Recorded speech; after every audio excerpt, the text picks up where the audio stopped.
কত বছর ধরে আসছো? আজ 15-20 বছর কাজে 20 বছর ধরে। একটু এগিয়ে এসো না, তুমি আসো কেন আমার কাছে? এখানে কোম্পানি ভালো বলে আপনার কাছে আসে। কোম্পানি ভালো বলে তুমি আমার কাছে আসো? পুরুলিয়ায় থাকো তুমি, আমি জানি তুমি আমাদের বহু পুরনো কাস্টমার। আরএস ব্র্যান্ড ছাড়া উনি ক্যান্ডেল বেচে না, আর খুব সাধারণ সিমসাম থাকে, কিন্তু অনেক বড় অ্যামাউন্টের মাল নেয় এবং বিলও করিয়েছে অনেক বড় অ্যামাউন্টের। আচ্ছা, এখানে এসেছিলাম, ভিড় দেখে চলে গেছি। ও, ভিড় দেখে চলে গেছো আর এসছো আবারও তুমি নিতে। এই হলো অধ্যাবসায়, মানে চেষ্টা। একবার পারেনি তো আবারও কোথাও এসেছে, ভিড় আজকে ভিড়েতেও সে মাল দিচ্ছে। তার মানে রাজা স্টোর্স কিছু বিজনেসম্যান আর বিজনেস ওম্যান হাজার হাজার তৈরি করেছে, মানতে পারতো? বিকজ এখানে মানে ধরুন প্রোডাক্টের variant better, price better, quality better, তো যার জন্য এখানে আমি আগেও এসেছি। আগেও এসেছি। এটা আমার সেই 2% মানুষের জন্য উত্তর, যারা বলে রাজা স্টোর্সের দাম বেশি, এটা তাদের জন্য ইনি উত্তর দিল আমার হয়ে, যে কোয়ালিটি যদি প্রোডাক্ট হয় প্রাইস তো বেশি হবে, এটা তো সাধারণ ব্যাপার। বলেছিলাম না, ইনি আসে প্রায়। হ্যাঁ, প্রতি বছর। আচ্ছা, এতগুলো তো দোকান আছে, আমার দোকান তো আসতে অনেকটা দেরি হয়, সামনে দোকান আছে, তো তুমি আমার কাছে আসো কেন? তোমার কাছে মালটা ভালো পাই এবং তোমাদের ভালোবাসাটা ভালো পেয়েছি বলে তাই জন্য আমরা আসি প্রতি বছর, তাই আমি তোমাদের দোকানেই মানলি। তাহলে উত্তর সবাইকে দিচ্ছে আজকে আমাদের ভালোবাসার মানুষ। ভিড়টা কোথাও কোথা থেকে ঠিকানা পেলে? অনলাইনে পেয়েছি, কিন্তু স্টক খুব ভালো, একদম ইউনিক স্টক আছে এবং খুব ভালো, আর তার সঙ্গে আপনার বিহেভিয়ার খুব ভালো। এই প্রথমবার? না না, বহু বছর ধরে। দাদা অনেক তো দোকান আছে ক্যান্ডেলের, তো আসো কেন দাদা? জিনিসটা ভালো, একদম। মানে যদি কিছু মোমবাতি রয়েও যায়, সেটা পরবর্তীকালে এমনি বাড়িতে ব্যবহারের জন্য ব্যবহার হয়ে যায়। আচ্ছা, ক্লাস 7। সত্যিকারের যে এইখানে মানুষের ধাক্কা ধাক্কি দেখতে পাচ্ছ, কিন্তু কোথাও মানুষ এইভাবে দাঁড়িয়ে থাকে, অবাস্তব লাগে। বেরিয়ে এলাম আজকে রাজা স্টোর্স এর পক্ষ থেকে। আমি অমিত কুমার মন্ডল, বারবার ফিরে এসেছি তোমাদের ভালোবাসার দুনিয়াতে। আজকের ভিডিও একদমই আলাদা, কারণ ভিডিও করার সময় পাইনি, সত্যি ঘটনা। মানুষের ভিড়, ভালোবাসার মানুষের ভিড় যে এরকম সমুদ্রের মতন হতে পারে আমার কখনো জানা ছিল না। তো সরাসরি দেখছি আমরা লাইভ, কোনো ভিডিওতে এডিটিং হবে না, যা দেখবো সরাসরি। আর আজকে ভিডিও আপলোড হবে না, আজকে না, শনিবার দিন, আজকে তোমরা যখন দেখছো, তো এটাই কোথাও আজকের ভিডিও, ঠিক আছে? তো জেনে নেবো ভালোবাসার মানুষগুলো এসেছে কে কোথা থেকে। তুমি আসছো কোথা থেকে? দমদম ক্যান্টনমেন্ট থেকে। ভিডিও দেখেছো আমাদের? প্রতিদিনই দেখি। প্রতিদিন দেখো? আচ্ছা, দমদম থেকে চলে এসছো র মেটেরিয়াল বা কিছু কেনার জন্য? অনেক দোকান আছে, তো এখানে এসেছো কেন? তোমাকে চিনি, তোমার দোকানটাকে চিনি, সেই জন্য এসেছি। এগুলোকেই আমরা বলে থাকি ভালোবাসার মানুষ, যারা দূর থেকে নির্দ্বিধায় কোথাও চলে আসে আমাদের কাছ অব্দি, ঠিক আছে? ভাই কোথা থেকে আসছো? আমি আসছি মহেশতলা বজবজ। আমাদের ঠিকানা কোথা থেকে পেলে? এটা আমি ইউটিউব থেকে পেলাম, মানে ইউটিউব? হ্যাঁ, আপনাদের ভিডিওগুলো দেখে ওখান থেকেই পেয়েছিলাম। বিকজ এখানে মানে ধরুন প্রোডাক্টের variant better, price better, quality better, তো যার জন্য এখানে আমি আগেও এসেছি। আগেও এসেছি। এটা আমার সেই 2% মানুষের জন্য উত্তর, যারা বলে রাজা স্টোর্সের দাম বেশি, এটা তাদের জন্য ইনি উত্তর দিল আমার হয়ে, যে কোয়ালিটি যদি প্রোডাক্ট হয় প্রাইস তো বেশি হবে, এটা তো সাধারণ ব্যাপার। বলেছিলাম না, ঘড়ি তো সবার টাইম দেখায়। ঘড়ি পড়েছো? না, ঘড়ি ভাই। তো যার কাছে ঘড়ি আছে দেখে নিতে পারো, যদি যে টাইম আমি বলেছিলাম ভিডিওতে যে সব ঘড়ি সময় দেয়, কিন্তু কোথাও টাইটানের ঘড়ির দাম বেশি। তো টাইটানের দোকানে গিয়ে যদি বলা হয় যে আপনার ঘড়ির দাম বেশি কেন, সে কি উত্তর দিতে পারবে? তো উত্তর দিয়ে দিল তোমাদের 2% মানুষ কেন, 98% মানুষ তো আমার ভালোবাসার মানুষ। দাদা তুমি কোথা থেকে আসছো? আমি আসছি উলুবেড়িয়া থেকে। উলুবেড়িয়া থেকে আসছো, কিরকম লাগছে তোমার? খুব ভালো। কোথা থেকে ঠিকানা পেলে?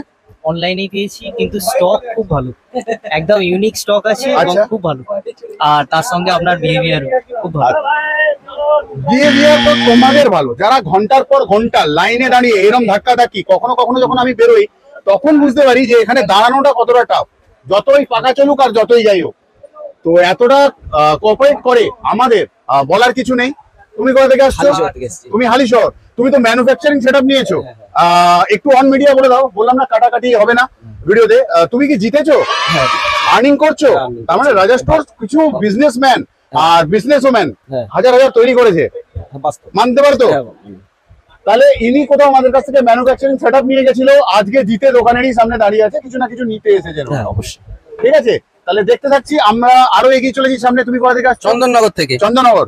কি নেবে আজ? আজকে আমি কিছু আর কি ক্যান্ডেল নিতে এসেছি। আর কোথা থেকে কোথা থেকে? বিক্রির জন্য আমি ইউটিউব থেকে দেখে এসেছি। ভালো লাগছে তোমার? হ্যাঁ, একদম। ব্যাস, তোমাদের ভালো লাগলেই আমাদের ভালো লাগবে। একটুখানি মুখটা দেখে নেবো দাদা, কোথা থেকে আসছো? বালিগঞ্জ থেকে। বালিগঞ্জ। হ্যাঁ। কোথা থেকে খবর পেলে? আমি তো ইউটিউব দেখি তারপরে আসলাম। তো ইউটিউব দেখে এসেছো? এই প্রথমবার আসছো? না, আগের দিন এসেছিলাম, কিছু আগে- মাল আমার কম পড়ে গেছে, সেগুলো আবার মানে নিতে। পারচেজ করে নিয়ে গেছো? হ্যাঁ। তুমি আবারও এসেছো? তার মানে প্রোডাক্টের দাম, কোয়ালিটি সমস্ত কিছু তোমার ভালো লেগেছে? খুবই ভালো। তাহলে আরেকটু এগিয়ে চলি। আরে ভালো আছো? ভালো আছে? কেমন যাচ্ছে? একটু হ্যালো হাই করে দাও। হ্যালো, কি নাম বলে দিয়ে যাও, কোন ক্লাসে পড়ো? ধ্রুব পোদ্দার, আচ্ছা, ক্লাস 7। সত্যিকারের যে এইখানে মানুষের ধাক্কা ধাক্কি দেখতে পাচ্ছ, কিন্তু কোথাও মানুষ এইভাবে দাঁড়িয়ে থাকে, অবাস্তব লাগে। বেরিয়ে এলাম আজকে, আর দেখবো তোমরা কতটা রেসপন্স করো ভিডিওটাতে। আচ্ছা, না এলে কি করবে? ঠিকই বলে, তুমি কোথা থেকে আসছো? পুরুলিয়া থেকে। কত বছর ধরে মুখটা এপাশে করো, কত বছর ধরে আসছো? আজ 15-20 বছর কাজে 20 বছর ধরে। একটু এগিয়ে এসো না, তুমি আসো কেন আমার কাছে?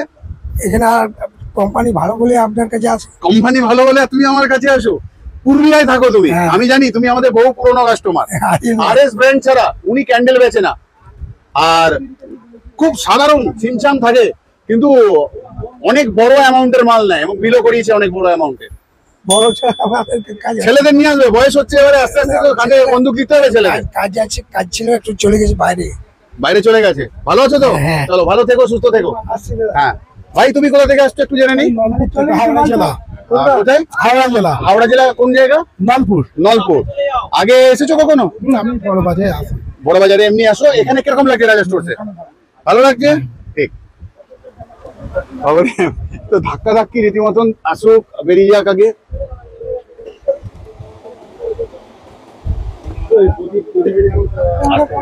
আস্তে আস্তে। দাদা ভাই, একটুখানি কথা বলবো আপনার সাথে। কোথা থেকে আসছেন? আমি ভবানীপুর। ভবানীপুর। হ্যাঁ। এই প্রথমবার? না না, বহু বছর ধরে। বহু বছর ধরে? হ্যাঁ, আপনার দাদা এখানে- অনেক তো দোকান আছে ক্যান্ডেলের, তো আসো কেন দাদা? জিনিসটা ভালো, জিনিসটা ভালো। একদম। মানে যদি কিছু মোমবাতি রয়েও যায়, সেটা পরবর্তীকালে এমনি বাড়িতে ব্যবহারের জন্য ব্যবহার হয়ে যায়, খারাপ হয়ে যায় না। জিনিসটা ভালো। এই হলো মানুষের উত্তর। তোমরা কিন্তু নোট করো যে এগুলো কিন্তু আমার ভালোবাসার মানুষ, যারা প্রতি বছর আসে, ক্যান্ডেল নেয় এবং রিপোর্টে তারা ভালোই বলছে। আর তোমার কাছে একটু জানবো, কোথা থেকে আসছো? আমি এসেছি রোহিণী, ঝাড়গ্রাম। রোহিণী, ঝাড়গ্রাম থেকে। আজকে ফার্স্ট? না, আগে একবার এসেছি, মাল নিতে পারিনি। আগে এসেছো, মাল নিতে পারোনি কেন? আগে 4-5 মাস আগে একবার এসেছিলাম, তখন আচ্ছা। ভাবছিলাম কালী পুজোর জন্য মাল করে নিয়ে যাবো একবারে, কিন্তু তখন বাজারে কিছু মাল নেওয়ার ছিল, তখন আর ঢোকা হয়নি। আচ্ছা। বুঝলেন, এখানে এসেছিলাম, ভিড় দেখে চলে গেছি আর কি। ও, ভিড় দেখে চলে গেছো আর এসছো আবারও তুমি নিতে। এই হলো অধ্যাবসায়, মানে চেষ্টা। একবার পারেনি তো আবারও কোথাও এসেছে, ভিড়, আজকে ভিড়েতেও সে মাল দিচ্ছে। এইগুলো হচ্ছে ভালো। এই তো এইখানে খুঁজে পেয়েছি আরেকজনকে, দেউরিটি, কোলাঘাট। কোলাঘাট একটু ভুলে ভুলে যাই জায়গাগুলো, তাও কাছাকাছি বলেছি। আর নাম বলো তোমার? কল্পনা দাস, ছেলে আছে রবীন্দ্র দাস। বলো নাম বলো। রবীন্দ্র দাস নাম। আচ্ছা, এ তো এর ছেলে আসে, হয়তো কম আসছে, ইনি আসে প্রায়। হ্যাঁ, প্রতি বছর আমি আচ্ছা, আসি। এতগুলো তো দোকান আছে, আমার দোকান তো আসতে অনেকটা দেরি হয়, সামনে দোকান আছে, তো তুমি আমার কাছে আসো কেন? তোমার কাছে মালটা ভালো পাই এবং তোমাদের ভালোবাসাটা ভালো পেয়েছি বলে তাই জন্য আমরা আসি প্রতি বছর, তাই আমি তোমাদের দোকানেই মাল নিই। তাহলে উত্তর সবাইকে দিচ্ছে আজকে আমাদের ভালোবাসার মানুষ, ভিড়টা কোথাও। আর তাহলে আজকে এই পর্যন্তই থাক। ভিড় বা কোথাও কালী পুজোর অগ্রিম শুভেচ্ছা। যখন তোমরা দেখছো ভিডিওটি, ঠিক আর একদিন বা দুদিন পরই কোথাও হচ্ছে কালী পুজো। তাহলে আজকের মতন বিদায় দাও, আবারও আসবো ফিরে তোমাদের ভালোবাসার দুনিয়ায়। ততক্ষণের জন্য ভালো থেকো, সুস্থ থেকো সবাই।